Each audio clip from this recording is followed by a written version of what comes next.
मित्रों नमस्कार। मैं महेंद्र कुमार सहगल यूट्यूब चैनल में आपका स्वागत करता हूं और आशा करता हूं आप सभी लोग बहुत अच्छे होंगे। तो मित्रों, आज हम लोग हिंदी व्याकरण में शिव और गणेश की पर्यायवाची के बारे में अध्ययन करेंगे। आइए मित्रों, देखते हैं शिव जी की पर्यायवाची क्या है, कैसे है।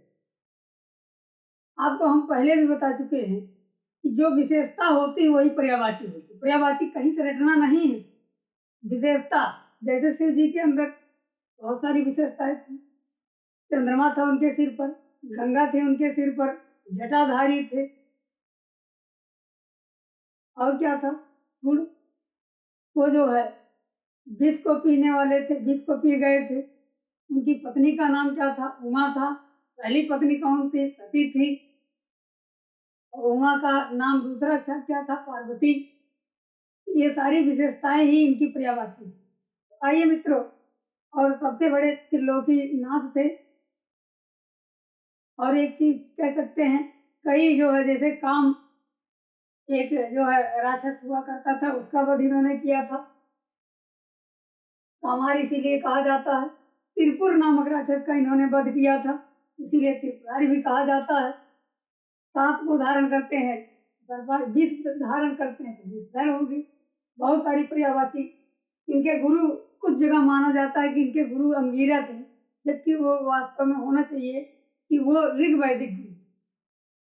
वैदिक गुरु थे। लेकिन कुछ जगह माना गया है कि अंगीरा ऋषि इनके गुरु हुआ करते थे।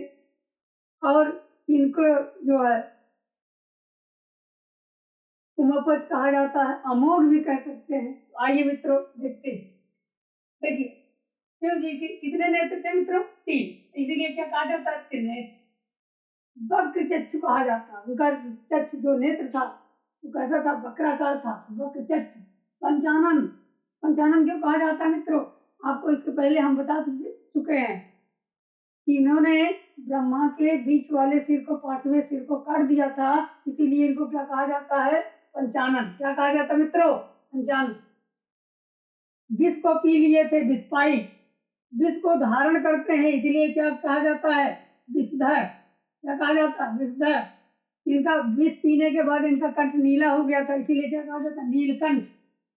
हड़ीस कहा जाता है। क्या कहा जाता है? हड़ीस। हड़ी माने सर्प, ईस माने ईश्वर। हड़ी के ईश्वर हैं, सर्पों के ईश्वर हैं, हड़ीस कहा जाता है। इसीलिए हड़ीधर, हड़ी को धारण करते हैं, सर्प को धारण करते हैं, हड़ीधर हो गया। भोलेनाथ कहा जाता है, सबसे भोले हैं। हर, हर कहा जाता है। हर इनको जो है कहा जाता है। आप देखे होंगे उसमें जब लंका पर राम और हनुमान ये सब चढ़ाई करते हैं तो उसमें कहते हैं हर हर महादेव। हर किसको कहा जाता है? शिव जी को। रामेश्वर, राम के ईश्वर रामेश्वर कहा जाता है। महादेव, महादेव, महादेव में कौन समास होगा मित्रों? कर्मधारय समास। महान है जो देव वही है महादेव। बहुब्री भी होगा, लेकिन दोनों में अगर दोनों विकल्प में दिया हो तो बहुब्री मानना। त्रिपुरारी, अभी हमने बताया त्रिपुर नामक, अरि माने मारना, त्रिपुर माने त्रिपुर। त्रिपुर नामक राक्षस का वध किए थे, इसीलिए त्रिपुरारी कहा जाता है। त्रिशूलधारी, त्रिशूल को धारण करते हैं। सतीधर, सत माने चंद्रमा, धर माने धारण करना, चंद्रमा को धारण करते हैं। गौरी के पति थे। गंगाधर, गंगा को धारण किए हैं, गंगाधर भी कहा जाता है। चंद्रशेखर, चंद्रमा हो शिखर पर जिसके, बहुब्री समास। चंद्रभारु, चंद्रमा है भारू पर जिसके, ये भी बहुब्री समास होगा। गंगेश, गंगा के ईश है जो हुआ, गंगेश हो जाएगा। सतीश, सती इनकी पहली पत्नी कौन थी? सती, सती के ईश है। कामार, काम नामक राक्षस का क्या किया था? वध किया था। उमेश, उमा के ईश, उमेश में गुण संधि होगा। उमापति, गौरीपति, उमाकांत, रुद्र, विकराल रूप धारण कर लेते थे। रुद्र, रुद्राक्ष, इनकी क्रोध से इनकी आंखें जो लाल लाल हो गई, रुद्राक्ष कहा जाता है। अंगीरा, इनके गुरु कुछ जगह माने जाते हैं, इसीलिए अंगीरा गुरु माना जाता है। अम्बरीश, अंबर के ईश है। अक्षत वीर, अक्षत वीर, अक्षत माली, अक्षत वीर क्यों कहा जाता है? यानी जिसका वीर कभी स्खलन ना हुआ हो, जिसका वीर स्खलित ना हुआ हो उसे अक्षतवीर्य कहा जाता है। अक्षत माली और अघोर कहा जाता है। अघोर, अघोर का मतलब है जो जिसके अंदर जो है आ माने नहीं, घोर माने कठिन, यानी जो कठिन ना हो, बहुत सरलता से इनको प्राप्त किया जा सके, इसलिए अघोर कहा जाता है। अचलेश्वर, अचलेश्वर कहा जाता है, अचल के ईश्वर है, जो चलायमान ना हो उसके ईश्वर है। अज्ञेय, सबसे बड़े ज्ञानी माने जाते हैं। अनघ, पाप मुक्त वाले हैं, पाप को मुक्त कर देते हैं। अनेक लोचन, त्रिलोचन कहा जाता है, अनेक लोचन, दो से अधिक नेत्र था इनके। अर्धनारीश्वर कहा जाता है, अर्धनारीश्वर, आधा पार्वती आधा कौन शिव, इसीलिए अर्धनारीश्वर कहा जाता है। अरहत कहा जाता है, क्या कहा जाता है? अरहत, अरहत का मतलब यहाँ है मोक्ष को प्राप्त करने वाला। अस्थिमाली कहा जाता है, हड्डियों वगैरह का जो है पहन करके ये पहने रहते हैं, इसलिए अस्थिमाली। और आजकल आप जानते हैं प्रयागराज में खुद नागा साधु जितने हैं सब देखे होंगे कंकाल पहन करके एकदम तांडव करते हैं। इंद्र भूषण, इंद्र माने चंद्रमा, चंद्रमा इनकी आभूषण है। इंद्र शेखर, इनके शिखर पर क्या है? चंद्रमा है। अष्टमूर्ति, अष्टमूर्ति कहा जाता है क्योंकि 8 इनके गुण थे, इसीलिए अष्टमूर्ति कहा जाता है। अष्टमूर्ति में आपके जो है ये आ जाता है, कह सकते हैं अष्टनेम भी कहा जाता है, अष्टमूर्ति भी कहा जाता है। अष्टमूर्ति इसलिए कहा जाता है इनके 8 गुण है। 8 गुण का मतलब है जैसे कहा जाए रुद्र रूप इन्होंने लिया था, रुद्र लिए थे, और क्या रुद्र हो गया। और इनका कह सकते हैं कि रुद्र रूप था, और सरल साधारण रूप था भोलेनाथ के कारण, इसी प्रकार से 8 रूप इनके थे। और सरलता के कारण इनको भोलेनाथ भी कहा जाता था। हर कहा जाता था, रामेश्वर। अमोघ कहा जाता था, जिसको कोई भेद ना सके, जिससे कोई तुलना ना कर सके, भेद ना सके। अमृतेश्वर, अमृत के ईश्वर थे, इसीलिए अमृतेश्वर। अजातार्य, अजात एक राक्षस था, उसका वध इन्होंने किया था, अजातार्य। अतीन्द्रिय, जिसके इंद्रियों, जिसको जो इंद्रियों पर विजय प्राप्त कर लिया हो उसी अतीन्द्रिय या जितेंद्रिय कहा जाता है। पशुपति, पशुओं के पद थे। नटराज, नटराज तो इनको नृत्य करते, जब नृत्य कर रहे थे तो उस समय इनका नाम क्या पड़ा? नटराज। अब आइए मित्रों गणेश की प्रियवाची के बारे में। गणेश की विशेषता क्या है? उनका बदन, उनका शरीर कैसा था? हाथी की तरह। गज भी कह सकते हैं। किनके पुत्र थे? शिव के पुत्र थे, उमा के पुत्र थे, पार्वती के पुत्र थे। लंबोदर कहा जाता है, गज बदन हो गया, गज के समान बदन है जिसका वह। गजानन हो गया, गज के समान आनंद माने मुख। शिव सुत, उमा सुत, उमा माने पार्वती, सुत माने पुत्र, पार्वती नंदन, गौरी सुत कहा जाता है। महाकाय कहा जाता है। मित्रों महाकाय क्यों कहा जाता है? क्योंकि महाकाय एक बार क्या हुआ कि कुबेर महाराज जी जो थे उनको कुबेर धन संपत्ति के देवता माने जाते हैं, धन के देवता माने जाते हैं।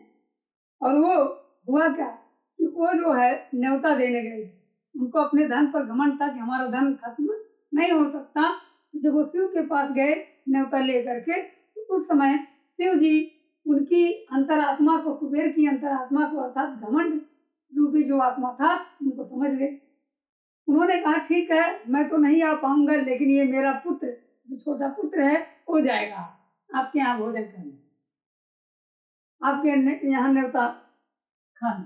तो जब उसमें ये जाते हैं और जाने के बाद वो अपने आप पर जो है कुबेर को घमंड था ही, कहीं ये बच्चा कितना खा पाएगा। तो जब ये जाते हैं तो वहां पर अपने विकराल रूप को धारण करते हैं, और उस समय महाकाय, काय माने शरीर, पेट, ये उनकी सारी संपत्ति जितना उनके घर भोजन रहता है सबको समाप्त कर देते हैं। यहाँ तक कि उसमें सीरियल में दिखाया गया भदेलिया भदेली जो भी था बर्तन वगैरह वो भी खाने लगते हैं। लास्ट में कुबेर महाराज हाथ जोड़ के कहते हैं प्रभु अब मेरे पास कुछ नहीं बचा है। गणेश जी कहते हैं कि केवल आप प्रेम से एक मोदक ले आकर के हमको दे दीजिए, इसी में हमारी इच्छा की पूर्ति हो जाएगी। तब उनको कुबेर को ज्ञान होता है कि हमको जो घमंड था अपने धन पर, इसीलिए इन्होंने अपना विकराल रूप धारण किया है, उसी समय इनको क्या कहा जाता है? महाकाय कहा जाता है। काय माने शरीर, महा माने महा, महान शरीर वाले। लंबोदर, लंबा है उदर जिसका वह। वक्रतुंड, इनका जो है तुंड माने सूंड, इनका सूंड कैसा था? वक्राकार था। इनकी पत्नी कौन थी? रिद्धि और सिद्धि, दो पत्नियां थी। रिद्धि और सिद्धि के पिताजी क्या हुआ, न्योता ले वहां पहुंचे शादी करने के लिए, क्योंकि वो जान रहे थे कि शिव जी के दो पुत्र हैं।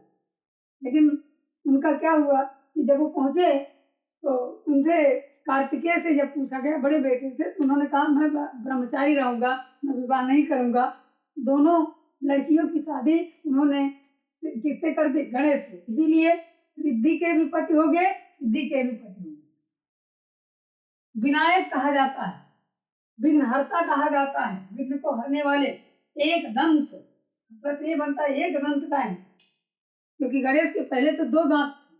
लेकिन हुआ क्या कि उस समय परशुराम महाराज वो जा रहे थे शिव जी से मिलने, और शिव जी क्योंकि परशुराम जी के गुरु थे, उस समय जब वो जाते हैं और जाते समय ये रास्ता को रोक लेते हैं, क्योंकि वो उस समय तपस्या कर रहे थे शिव जी पहाड़ी पर्वतों के अंदर, कैलाश के अंदर। उस समय जब इनको रोकते हैं, अच्छा परशुराम जी जानते तो है नहीं कि इनके पुत्र हैं, और वो जाने नहीं देते हैं। हट जो है उसी कारण से दोनों लोगों में युद्ध होता है, और जिसके कारण परशुराम के फरते से इनका एक दांत कट जाता है, और इसीलिए इनको क्या कहा जाता है? एक दंत कहा जाता है। गणेश्वर, गणों के ईश्वर है गणेश्वर। गणनायक, गणों के नायक हैं। सिद्धि विनायक, सिद्धियों के विनायक हैं। गणराज, गणों के राजा हैं। विघ्ननाश, विघ्न को नाश करने वाले।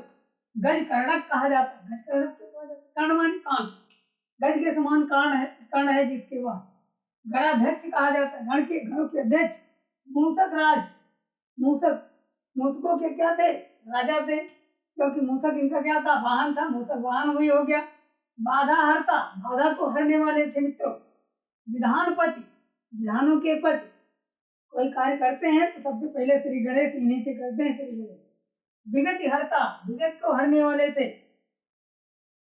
तो मित्रों, आज ये शिव एवं गणेश की पर्यायवाची